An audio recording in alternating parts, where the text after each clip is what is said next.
We all saw a bit of that with Joe Biden's disastrous gaffe last week, where he declared himself to be a black woman on radio. Let's refresh. By the way, I'm proud to be, as I said, the first vice president, first black woman, served with a black president.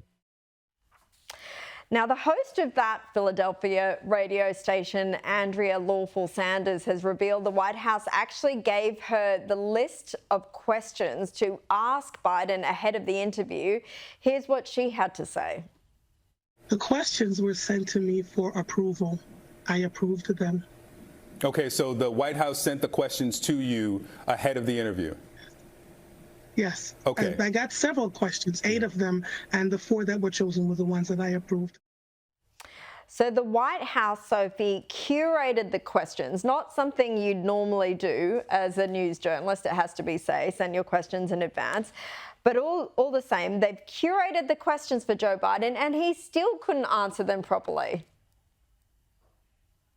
Well, that's right, Caroline. It was another dog's breakfast of an interview where he was saying ridiculous things like he was a black president. He was making some weird claims that didn't really sound coherent. But interestingly, the radio host has now been sacked by that network because she went off on a tangent, and apparently the word is that she approved this interview, did it herself. It was pre-recorded, didn't get consent from the radio station. But aside from all that drama, this is another really bad turn of events for Joe Biden where he's just not coherent, Caroline. And finally, much of the media, particularly in America, is coming to their senses and realising perhaps he's not fit for office.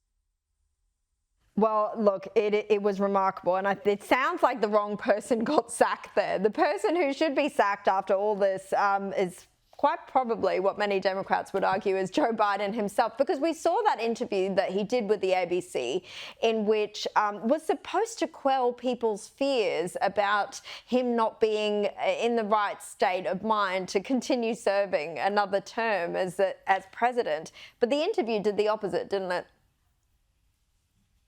Oh, Caroline, absolutely. He again was blaming it afterwards on he was travelling, even though he'd been back in the US for a week or two. He was tired, he was off, it wasn't his day. I mean, seriously, this guy's come up with every trick in the book to try and really cover up what seems to be cognitive decline. And I, like many people, would question, why doesn't he just have a cognitive test to see if he's actually okay? Because this appears to be a president who cannot even string a sentence together.